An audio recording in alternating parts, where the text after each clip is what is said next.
ఇండియాలోనే #1 varicose veins hospital Avis vascular centre.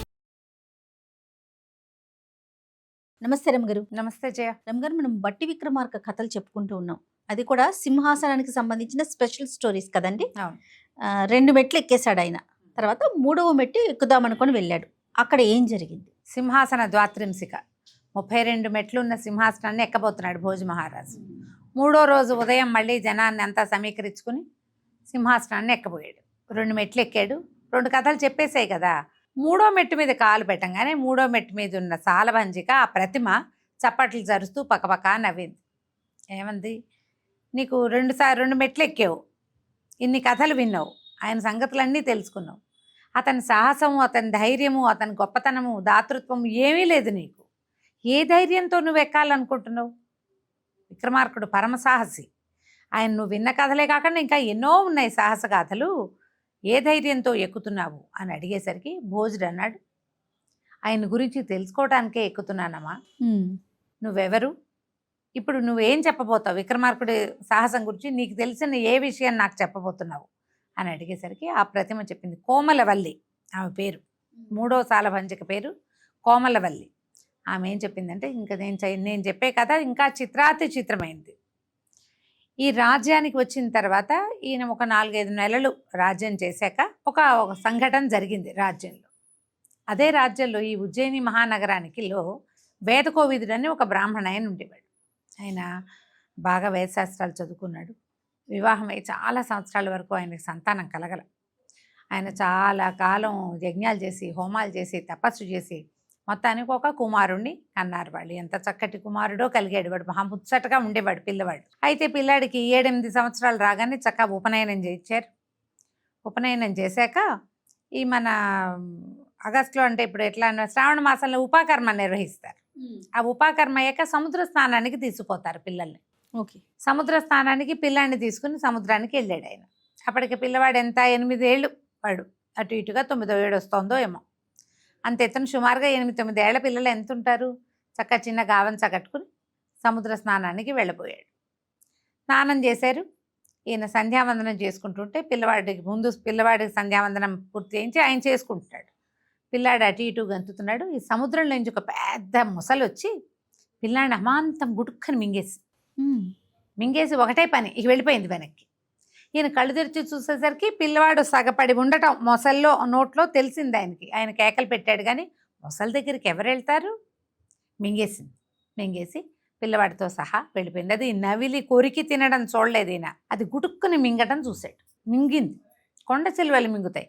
మొసళ్ళు మింగుతున్నట్టుగా కాదు, పట్టి ఈడ్చి తీసుకెళ్ళిపోతాయి. ఈ పట్టి ఈడ్చినట్టుగా కూడా కాకుండా పిల్లవాడికి ఏ హాని జరిగినట్టు లేదు, కానీ మింగేసింది. ఇక ఆయన పిచ్చివాడైపోయాడు వేదకోవిదుడు. ఇదేమిటి ఇట్లా పట్టపగలు ఉదయకాలంలో సముద్రంలో అంతంత అలలుండవు, ఇంత పెద్ద అల రావటం, ఇంత పెద్ద మొసలు రావటం ఇలా అయిందని ఆయన పరమ దుఃఖంతో ఏడ్చుకుంటూ ఊళ్ళోకి వచ్చాడు. దుఃఖపడ్డాడు. పిల్లవాడు కాదని ఇదని ఏవో క్రియాకర్మలు అన్నారు చుట్టాలు పక్కాలంతా. ఆయన ఏడ్చుకుంటూ, ఇదేం రాజ్యం, ఈ రాజు సరైన వాడు కాకపోవటం వల్ల కదా ఇంత పని జరిగింది. మామూలుగా ఏమవుతుంది, ఎక్కడైనా ఏదైనా ప్రమాదం జరిగితే వెంటనే ప్రభుత్వం ఏం చేస్తోంది అంటామా మనం? అవును. ఆ కాలంలో రాజు సరైన వాడు కాకపోతేనే ఇవి జరుగుతాయని ఒక రకమైన నమ్మకం ఉండేది. ఆయన అరిచి కేకలు పెడుతూ, ఈ రాజు సరైన వాడు కాదు, విక్రమార్కుడే మంచి రాజు అయ్యుంటే నాకు ఇంత అన్యాయం జరుగుతుందా? నేను వేదాలు చదువుకున్న బ్రాహ్మణుణ్ణి, నేను బతికే ఉండగా నా ఎదురుగుండా చిన్నపిల్లవాడు 9 ఏళ్లవాడు వాడిని మొసళ్ళు లాక్కుపోవటం ఏమిటని ఆయన ఏడ్చి శోకాలు పెట్టి, ఈ రాజుగారి వాకిట్లో ఒక గంట ఉండేదట. విక్రమార్కుడు బయట ఒక గంట కట్టించారు. ఆ గంట కొట్టేవాళ్ళు న్యాయం కావాలని. ఆయన ఆ గంటకేసి తలకాయ బాధేసుకున్నాడు. గంట పిచ్చెక్కినట్టు మోగిపోతోంది. ఎప్పుడైతే గంట మోగుతుందో భట్టి కానీ విక్రమార్కుడు కానీ బయటకు వచ్చేస్తారు. సైనికులు చూడడం కాదు, రాజో మంత్రో వస్తారు. వాళ్ళిద్దరూ ఉదయకాలం, అది మర్నాడు ఉదయం అన్నమాట. ఈరోజు మొసలు తీసిపోయింది, మర్నాడు ఇద్దరు పూజలో ఉన్నారు. ఆ లోపల ఉజ్జయిని కోట లోపల ఒక పెద్ద దేవాలయం ఉంది. అక్కడున్న ఏమిటి గంట మోగుతోందని గబగబా దిగొచ్చారు. భట్టి యమావేగంతో పరిగెత్తాడు. రాజుగారు నిదానంగా వస్తున్నాడు. ఆయన చేతుల నిండా పువ్వులు గివ్వులు చాలా ఉన్నాయి. ఈ భట్టి పరిగెత్తుకుంటూ వెళ్ళేసరికల్లా ఆయనకి ఏం కనపడింది? ఒక మధ్య వయస్కుడైన బ్రాహ్మణ ఆయన గంటకేసి తలబాదేసుకుంటున్నాడు. ఒళ్ళు మొహం అంతా నెత్తుటి మయమైపోయింది. ఆ దుఃఖంతో ఉద్వేగంతో తెలియడల్లా ఆయనకి. నేను పరిగెత్తుకుంటూ వెళ్ళి ఇద్దరు సైనికులను కేకేశాడు. ఆయన పట్టుకోండి అని పట్టుకున్నారు, కూర్చోబెట్టారు. అడిగాడు, ఏంటండి, ఏం జరిగింది, ఎందుకు ఇంత దుఃఖపడుతున్నారు? ఈ గంటకేసి తలబాదుకుని ప్రాణత్యాగం చేసేంత ఏం జరిగింది మీకు అనేసరికి ఆయన ఇంకా అరిచాడు గట్టిగా. విక్రమార్కుడు అమ్మవారి వరప్రసాదము, కాళికా వరప్రసాదుడు పరమసాహసి అని చెప్పుకుంటుంటే ఇక్కడ ఇలాంటి విచిత్రాలు జరుగుతున్నాయి. నా పిల్లాడిని నేను చూస్తుండగానే మొసల్లాక్కుపోయింది అని ఏడ్చే శోకాలు పెట్టాడు. ఈ లోపల విక్రమార్కుడు కూడా పూజ ముగించుకుని ఆయన కూడా వచ్చాడు. ఏం జరిగింది ఏమిటంటే ఇది చెప్పాడు. సరే, ఎక్కడ జరిగింది అంటే సముద్ర తీరం. సరే, మీరు ఎక్కడ స్నానం చేశారు చూద్దామన్నారు. బట్టి నేను వెళ్ళి కనుక్కుంటానంటే విక్రమార్కుడు అన్నాడు, వద్దు, 5 నెలలు దాటిపోయినాయి. నేను బయటికి దేశాటనకి వెళ్ళవలసిన సమయం ఎలాగూ ఆసన్నమైపోయింది. అది చూసి ఆ వ్యవహారం ఏంటో కనుక్కుని నేను మళ్ళీ తిరిగి వచ్చేటప్పుడు ఆ బాలుడిని నేను తీసుకొస్తా. ఆయనకి ప్రామిస్ చేశాడు, మీ అబ్బాయిని నేను నా స్వయంగా చేతులతో తెచ్చి మీకు అప్పచెప్తాను అని. ఈయనకి ఇంకా 2-3 సాధనాలు దొరికినాయి. బేతాళుడు ఇచ్చాడని కొన్ని చోట్ల, దేవేంద్రుడే ఇచ్చాడని కొన్ని చోట్ల చెప్తారు. ఒక బెత్తము, ఓ జత పాదుకలు, ఒక రత్న కంబళము, ఇలాంటివి ఉన్నాయి. బేతాళుడే ఇచ్చినట్టు కూడా కొన్ని కథల్లో చెప్తారు. ఈ కంబళి మీద నిలబడి ఎక్కడికి వెళ్ళాలంటే అక్కడికి తీసుకుపోతుంది అనమాట. సరే, ఈయన తన సామాన్లు, ఆయన దగ్గర 18 రకాల ఆయుధాలు ఉన్నాయట ఆయనకి, రకరకాల విక్రమార్కుడికి. ఈ ఆయుధాలన్నీ తీసుకుని బేతాళుడిని సహాయంగా తీసుకుని ఎక్కడైతే ఈ బ్రాహ్మణ ఆయన కుమారుడిని పోగొట్టుకున్నాడో అక్కడికి వెళ్ళాక ఆయన, మీరు ఎక్కడ సరిగ్గా స్నానం చేశారు, ఎక్కడ చేశారు ఏంటంటే, ఇదిగో ఇక్కడ ఈ ప్రాంతంలో నిలబడ్డాం, నేను ఇక్కడ కూర్చుని సంధ్యావందనం చేసుకుంటా, పిల్లవాడు ఇక్కడ నుంచున్నాడు, మొసలు అక్కడి నుంచి వచ్చింది అని చూపించాడు. సరే, ఏమన్నాడు, మీరు వెనక్కి వెళ్ళిపోండి, మీ అబ్బాయిని తీసుకొచ్చే పూచి నాది అని భేతాళుడి కూడా ఆజ్ఞ ఇచ్చేశాడు. నువ్వు రావద్దు నాతోటి, నేను ప్రయత్నం చేస్తాను, కుదరకపోతే నీకు చెప్తానని తన దగ్గర ఉన్న రత్న కంబళి పరిచి దాని మీద నిలబెట్టాడు. మొసళ్ళు ఉండే ప్రదేశానికి నన్ను తీసుకెళ్ళు. ఆ రత్న కంబళి ఏం చేసింది, ఒక్క ఎగిరి సముద్ర మధ్యంలోకి తీసుకుపోయింది. ఆ మధ్యంలో చూస్తే ఈ పెద్ద మొసలి అని చెప్పబడింది. అక్కడ మొసళ్ళు ఉంటాయని కంబళి తీసుకెళ్తే కానీ అక్కడ ఒక మొసలి కూడా లేదు. చాలాసేపు కలయి తిరిగాడు, ఎక్కడా మొసలి పొలకువ కనిపించట్లేదు. ఇతను ఏం చేశాడు, మెల్లిగా ఈ మొసళ్ళు దగ్గరికి రావడానికి ఒక రకమైన శబ్దాలు చేయాలి. చేపలకి వాటికి కూడా సౌండ్స్కి అట్రాక్ట్ అవుతాయి. అతను విచిత్రమైన శబ్దం చేయటం మొదలుపెట్టాడు విక్రమార్కుడు. చేయగా ఒక పెద్ద మొసలు వచ్చింది. రావటం ఏమిటి, ఒక్కసారి నోరు తెరిచి ఈ కంబళి మీద నిలబడ్డాడు కదా, ఆ నిలబడిన విక్రమార్కుడిని గుటుక్కుని మింగేసింది. అయ్యో, వెళ్ళిపోయాడు పొట్టలోకి. కంబళి దందారని తను బయటికి వెళ్ళిపోయింది. మనిషిని మింగుతుంది అది. కంబళి దందారని చుట్టాలు చుట్టుకుని అది ఎక్కడో కూర్చుంటుంది, పిలిచినప్పుడు వస్తుంది. ఆ లోపలికి వెళ్తే విక్రమార్కుడికి ఎట్లా కనపడిందంటే, అది పెద్ద మహానగరం ఉంది దాని పొట్టలో. అది ఒట్టి మొసలి కాదు, చూడ్డానికే అది మొసలి కొంచెం పెద్ద సైజులో కనపడుతోంది. లోపలికి వెళ్తే అది పెద్ద నగరం. దాని లోపల దారులు ఉన్నాయి, ఉద్యానవనాలు ఉన్నాయి, ఎంతమందో మనుషులు కనపడుతున్నారు. అర్థం కాల. మెల్లిగా నడవటం మొదలుపెట్టాడు, అటు ఇటు తిరిగాడు, కత్తి సవరించుకుని తిరుగుతూ ఉంటే చాలామంది పిల్లలు కనపడుతుంటే ఈయనకేమనిపించింది, ఈ పిల్లల్లో ఒకడేమో వాడు మింగబడిన పిల్లవాడు. ఆ పిల్లల దగ్గరికి వెళ్ళి, బాబు, ఉజ్జయిని నగరంలో ఉండే వేదశాస్త్రాలు చదువుకున్న వేదకోవిదుని కుమారుడు ఎవరు మీలో అని అడిగితే ఓ పిల్లాడు వచ్చాడు. ఇవతలకి గావంచా కట్టుకుని చక్క యజ్ఞోపవీతం వేసుకుని బొట్లు గిట్లు పెట్టుకుని ఉన్నాడు. నేనేనండి వేదకోవిదుడి కుమారుడు అన్నాడు. ఆయన ఆశ్చర్యపోయాడు. సరే, ఆ పిల్లాన్ని పెట్టుకుని తను ఎక్కడి నుంచి నడిచి వచ్చాడంటే, లోపలికి వెళ్ళంగానే నడవటం మొదలెట్టాడు కదా, ఆ వెనక్కి నడవటం మొదలు పెడితే ఈయనకి మొహాన్ని తగిలింది మొసలి తాలూకు చర్మం. ఈయన ఏం చేశాడంటే, ఆ మొసలి చర్మాన్ని గీరేస్తే అది ఇట్లా నోరు తెరిచేసింది, తెగిపోయింది. తెగంగానే దాంట్లో నుంచి బయటకు వచ్చేసి కంబళిని పిలిచి, దగ్గరలో ఉన్నటువంటి ఏదైనా ఒక ద్వీపానికి నన్ను తీసుకెళ్దుగాని అన్నాడు. కంబళి మీదకి ఎక్కేసాడు. ఎక్కిన తర్వాత ఆయనకు అనిపించింది, ఇప్పుడు ఈ మొసలి ఇందులో ఒక మహానగరం ఉంది, దీన్ని గీరేస్తే నీరు వెళ్ళిపోయినా వాళ్ళకి ఏదైనా ప్రమాదం అవుతుంది. ఈయన దగ్గర కాళికాదేవి మొదటి ఇచ్చిన విభూతి ఎప్పుడూ ఒక డబ్బీలో భరిణలో ఉండేది. ఆ విభూతిని చల్లేశాడు ఆ మొసలి మీద. ఆ చిరిగిపోయిన మొసలి చర్మం మళ్ళీ అతుక్కుపోయి. అదేదో వింత, సముద్రాల్లో అలాంటివి ఉంటాయట. ఈ పిల్లవాడితో కలిసి ఇతను సింహళ ద్వీపం లాంటి పేరున్న ఒక ద్వీపానికి, పుష్కర ద్వీపానికి వెళ్ళిపోయాడు. ఈ సముద్రంలో చాలా రకాల ద్వీపాలు ఉంటాయి కదా. ఎంత పెద్ద ద్వీపమో అది మనుషులు ఉండే చోటకి వెళ్ళాలి, కానీ ఇప్పుడు ఇతను వెనక్కి వెళ్ళడానికి వీలు లేదు.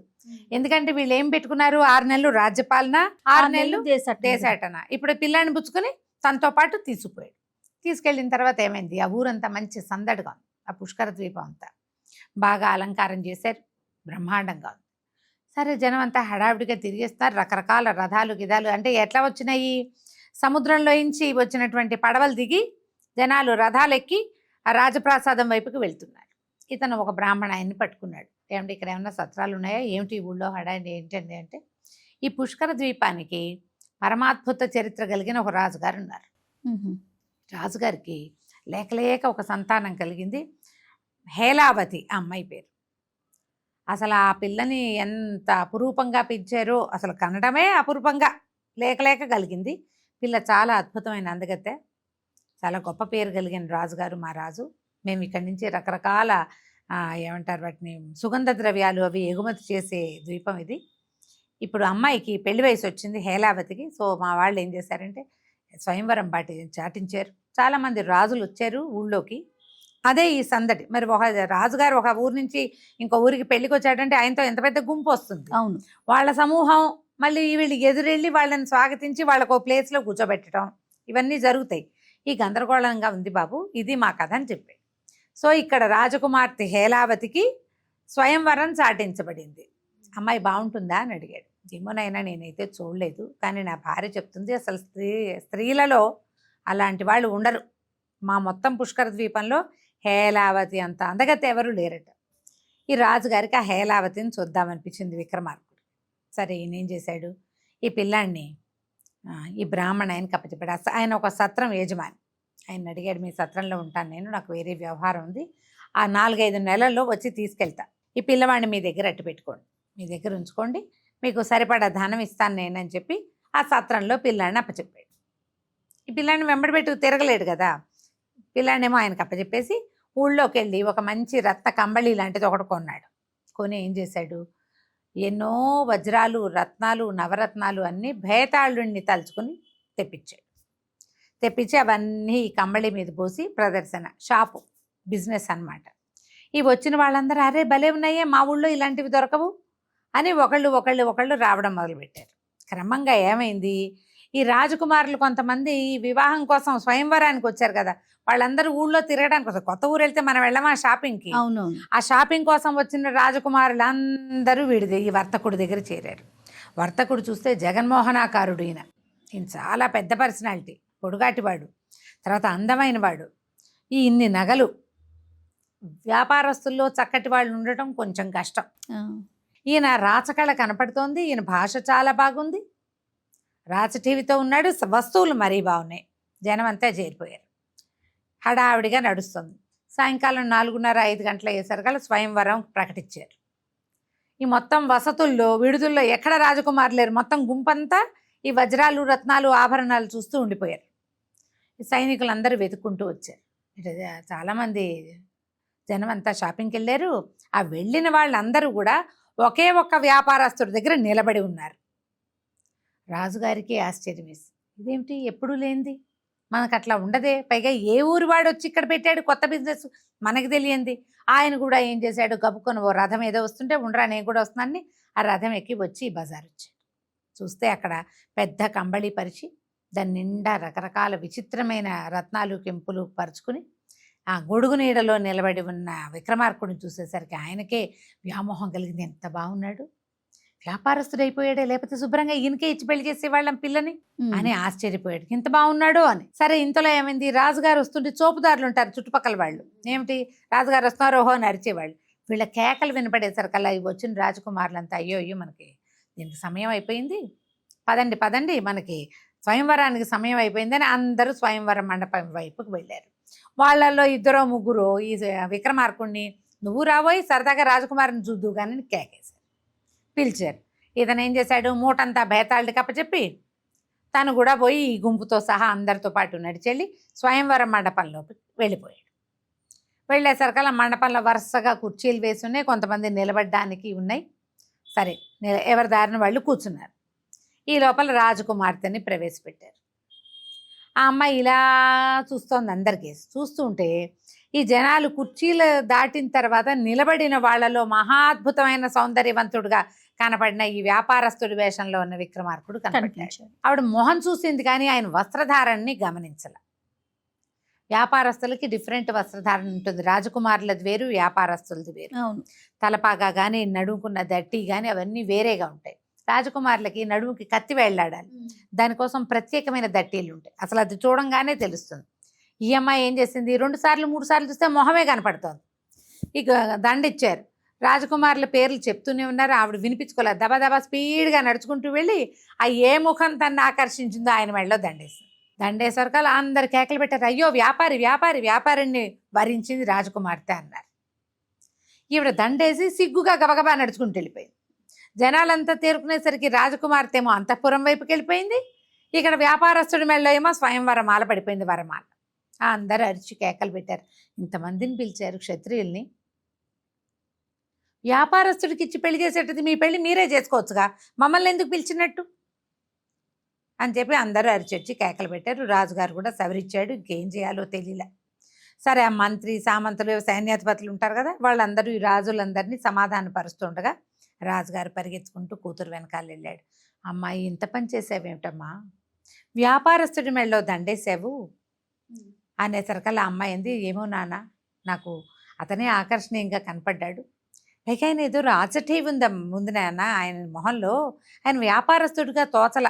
సరే, వ్యాపారస్తుడో రాజఠీవి ఉందో లేదో చూద్దాం, ఓ పని చెయ్యి, ఎలాగో దండేసాం కదా, అంతఃపురంలోకి ప్రవేశపెట్టు, కాకపోతే ఎదురు బదురు పడకుండా మధ్యలో ఒక తెర వేళ్లాడేయండి, ఆయన్ని ప్రశ్నించి మనకి తగినవాడు అని అనుకుంటేనే వివాహం, ఒట్టి వరమాలే వేశా, ఇంకా వివాహక్రతువు కావాలి కదా, ఆ మాకొద్దని ఎటగొట పంపించేసి ఇంకో వాళ్ళని చూసుకుందాం మనం అని చెప్పింది అమ్మడు.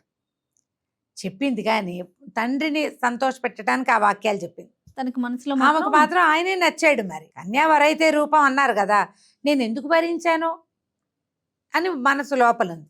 సరే, వీళ్ళు ఇంకా ఏమిటి పిలవటం లేదని విక్రమార్కుడు ఎదురు చూస్తున్నాడు. ఈయన ఒక్కడే ఉన్నాడు కదా, బేతాళుడు ఈయనతో ఉన్నాడు, కనపడకుండా ఉంటాడు. సరే, ఏమైంది, ఈ రాజు మంత్రి వచ్చి, బాబు రండి లోపలికి వెళ్దాం, మీ అమ్మాయి మీ మెళ్ళో రాజకుమార్తె హేలావతి మిమ్మల్ని వరించింది కాబట్టి వరమాల వేసింది కదా, రాజకుమారిని కలుసుకుందరు కానని ఆయన్ని అంతఃపురంలోకి ప్రవేశపెట్టారు. మధ్యలో ఓ తెరేశారు, రాజకుమార్తె ఓ వైపు కూర్చుంది, రెండో వైపు ఈయన కూర్చున్నాడు. ఈ తర్వాత ఏం జరిగింది, ఈ మన విక్రమార్కుడు ఏ విధంగా హేలావతి యొక్క ఆమె తండ్రి సామంతుల యొక్క మనసు దోచుకున్నాడో మనం తర్వాయి భాగంలో తెలుసుకుందాం. తప్పకుండా రమ్య గారు. నమస్తే. నమస్తే.